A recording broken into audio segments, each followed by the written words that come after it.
Donc on continue sur la démonstration de delta x'.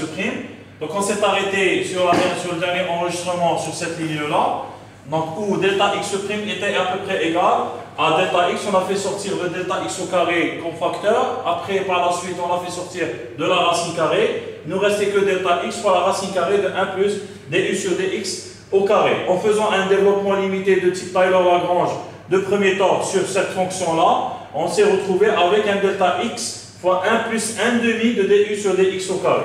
Donc ceci étant dit, donc on avait mentionné ici que c'était le résultat d'un développement limité de premier temps de Taylor-Lagrange. Donc on continue avec la démonstration qui va nous faire apparaître l'énergie potentielle et par la suite on fera l'addition entre les deux énergies, potentielle et cinétique, pour écrire en finale l'énergie totale ou l'énergie mécanique. J'efface cette partie du tableau.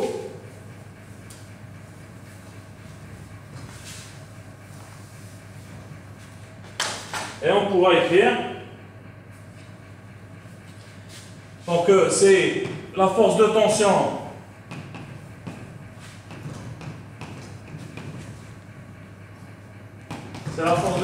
F qui est mentionnée avec un grand T sur les polycopiés TP, où il faut faire attention à ne pas mélanger entre T de la période et T de la force de tension. Donc la force de tension qui est responsable de la déformation,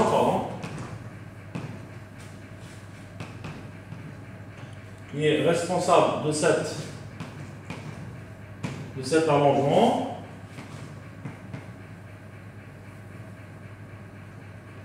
ou je dis déformation, et c'est ce qui est logique quand on étire une corde.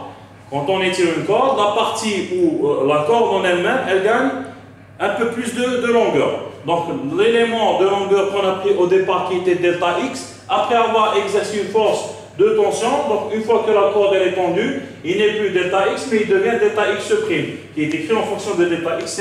C'est ce qu'on a démontré avant. Donc l'énergie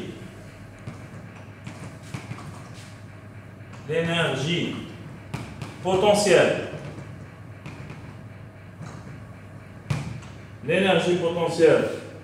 et le travail de la force.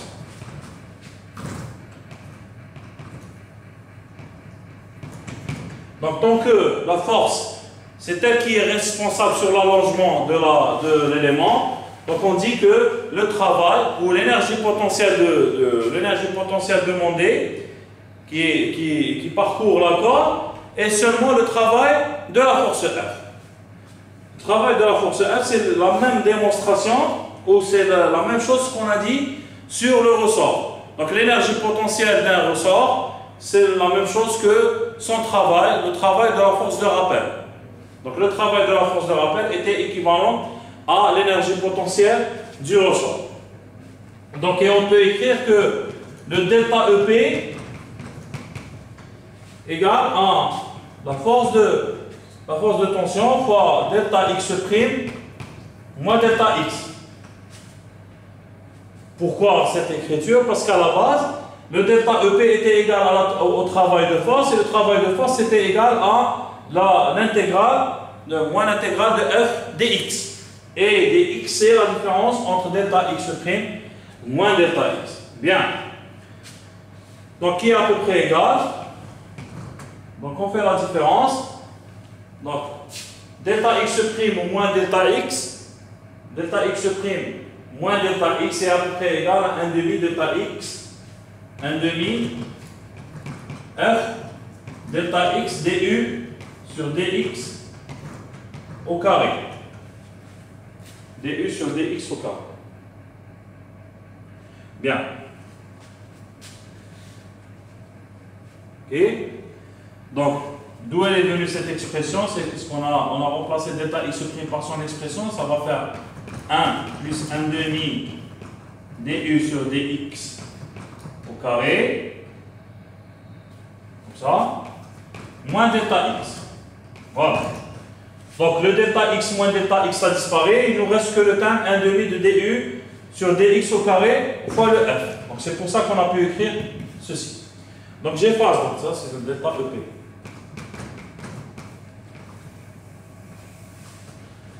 Donc on a fait apparaître le delta EC, maintenant le delta EP. Une fois qu'on a les deux expressions, on va les appliquer l'une après l'autre sur une onde qui est progressive et sur une onde qui est stationnaire. Et on verra la différence entre l'énergie et la moyenne d'énergie et la valeur moyenne de l'énergie sur une onde progressive et l'énergie et la valeur moyenne de l'énergie sur une onde qui est, ou bien la densité d'énergie sur une onde qui est stationnaire. Donc on verra la différence qui existe. Donc la puissance maintenant,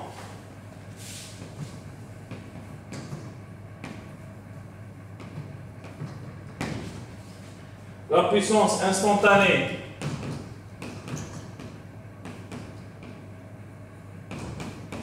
P de xt, puissance instantanée P de xt, P de xt, elle est égale, comme expression, la force extérieure, suivant y, dans la vitesse. Pardon. Donc je mets ici, je prends un autre bout de trait.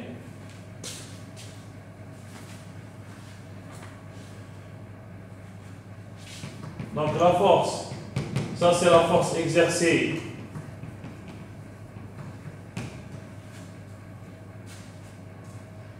par la partie de la corde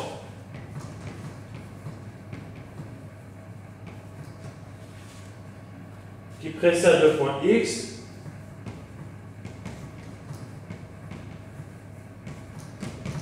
comme on avait montré au préalable sur le schéma, le point X. Ok, jusqu'ici je pense que ça va. Donc et par la suite on pourra remplacer. Donc la puissance instantanée, elle est égale. Donc on remplacera le F exercé par le Fy et on a son expression, j'espère qu'on n'a pas effacé. Ben si. Donc ce sera moins F du sur dx fois du sur dt. Donc du sur dt c'est la partie vitesse, du sur dx fois F, ça c'est la partie la force exercée sur y bien sûr. Donc ça c'est l'expression de la puissance instantanée qu'il faut retenir.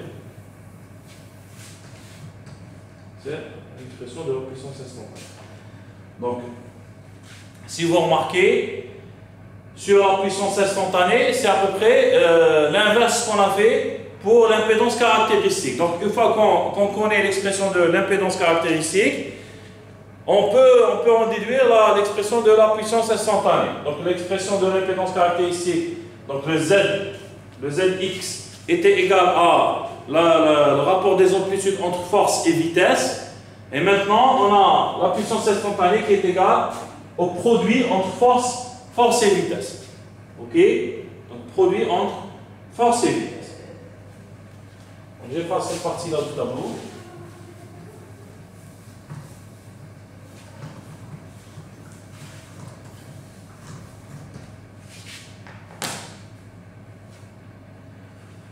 Donc toujours, on prend les cas. Donc dans le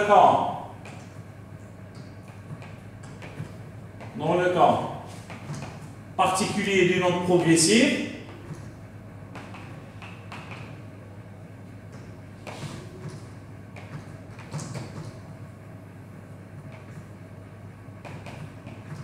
on fera par la suite l'onde stationnaire. Donc dans le cas particulier d'une onde progressive, le U de ICT, c'est F de T moins X sur V.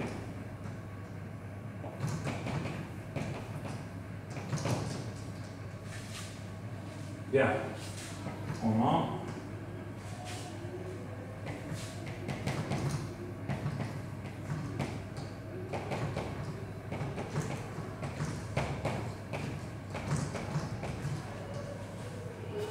Bien.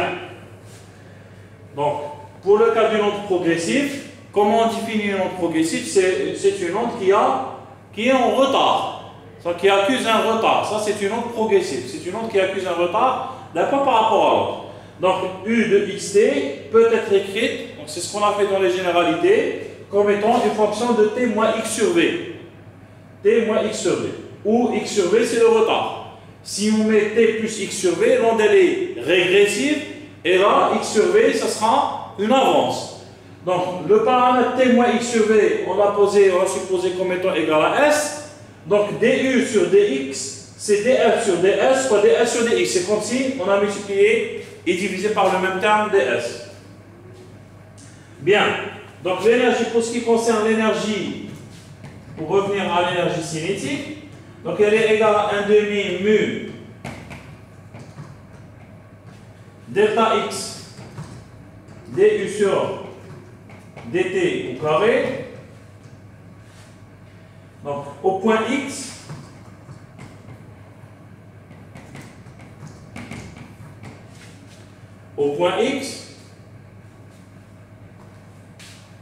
l'énergie cinétique elle est égale à 1 demi mu du sur dt au carré. Ça, c'est la densité d'énergie. Au point x, donc elle on appelle, donc de préférence, on prend cette notation-là pour dire densité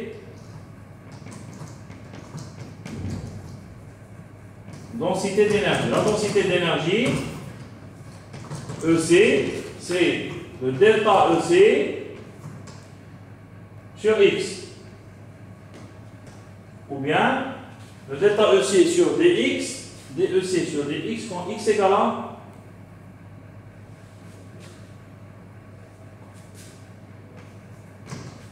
sur l'élément de longueur. Bien. Ça, c'est la densité d'énergie. Donc la densité, tout le temps, elle est définie comme étant la densité de population, c'est le nombre de populations par mètre carré. C'est une densité surfacique par mètre carré. Comme on travaille sur les unités de longueur, la densité d'énergie, c'est l'énergie en elle-même par la longueur qui est x. De même pour l'énergie potentielle, ou la densité d'énergie potentielle. Donc le delta EP qui est égal à, donc ici, donc il est égal à, pardon, 1 demi f delta x du sur dx au carré. Du sur dx au carré. Donc au point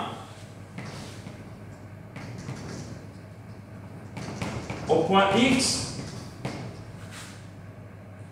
la densité d'énergie potentielle qui est le delta EP par rapport à X égale à 1 demi F du sur dx, pardon, du sur dx au carré.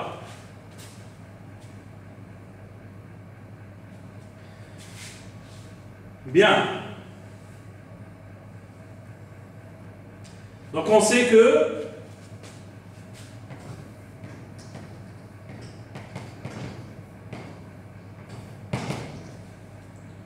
on va écrire, on sait que du sur dt peut être écrit comme étant df sur ds fois ds sur dt. ds, comme on dérive par rapport au temps, ça va nous donner 1. df par rapport à s, ça va nous donner un f'. f' de s. Voilà. F' de S. Donc du, donc ce qui implique que la densité d'énergie cinétique, la densité d'énergie cinétique, elle sera égale à 1 demi mu F'S au carré. Aussi, ok, donc ça c'est pour l'énergie cinétique. Donc aussi, on va faire la même chose pour l'énergie potentielle. du sur dx peut être écrit comme étant df sur ds fois ds sur dx. Donc ds sur dx, ça va nous donner un moins 1 sur v. Ceci, moins 1 sur v. Donc le tout est égal à moins 1 sur v fois f' de s. Je fais cette partie du tableau.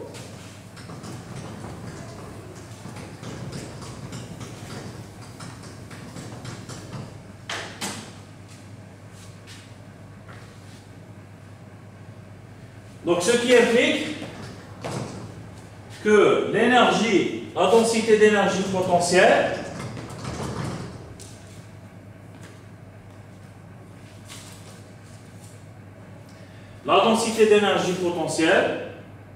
et je remplace sur cette expression là, donc ça va nous faire un 1 demi F 1 sur V2 fois F' S le tout au carré. Pardon, 1 sur V F' S le tout au carré. Sachant que, je mets ici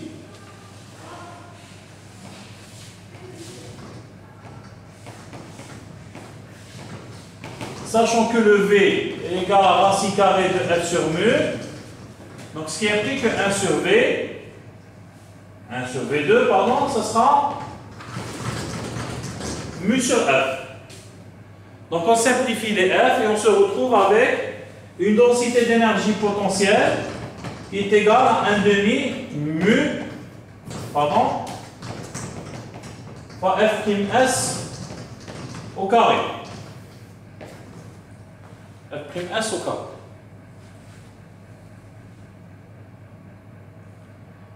Et on remarque bien, donc pour conclure, là, pour une onde progressive,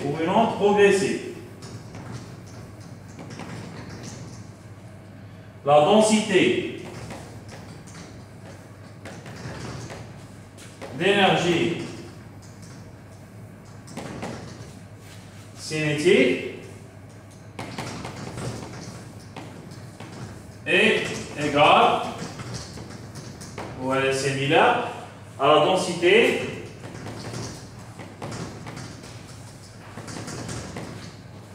d'énergie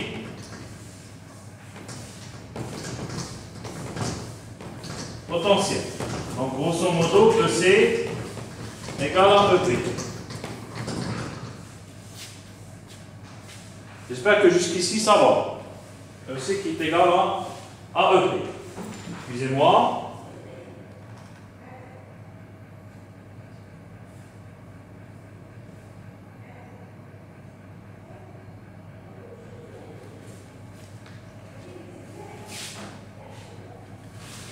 Donc je continue.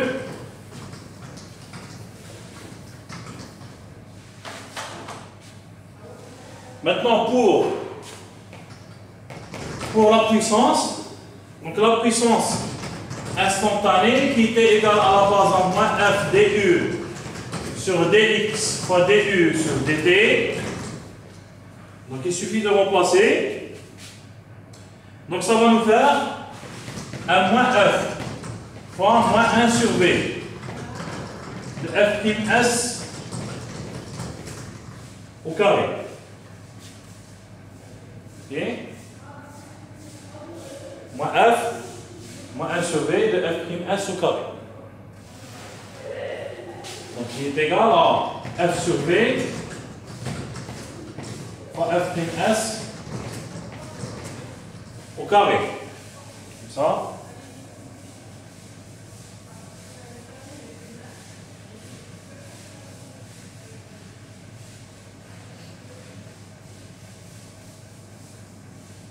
Ok.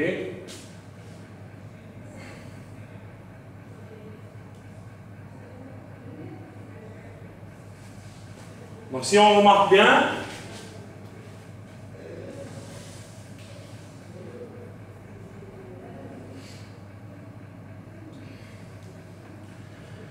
donc f sur v fois f'(s), ça c'est f sur v fois f'(s), ça représente donc à un paramètre près, donc puissance instantanée égale à v fois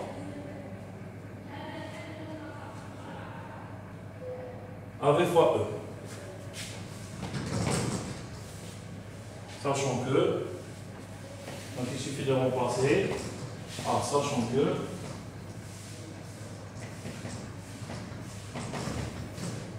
E c'est l'énergie cinétique plus la densité d'énergie cinétique ou densité d'énergie potentielle. Énergie potentielle égale à 11V.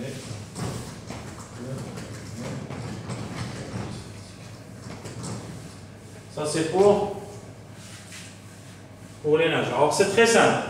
Pour y arriver à ceci, c'est très simple. Donc ici, ça sera un F sur V. Un F sur V. Donc si on multiplie, si on fait l'addition entre ce paramètre-là, bien ce paramètre-là, donc un F sur V fois F'(s) au carré, F sur V sur F'(s) au carré, ce sera un EP fois V. Un EP fois V, un 1,5. Donc le 2, il revient par ici. Donc ce sera 2 EP fois V. C'est très simple. Bien. Jusqu'ici, je pense que ça va. Donc on fait juste, pour ce qui concerne la puissance instantanée du générateur, donc la puissance instantanée du générateur qui produit l'onde.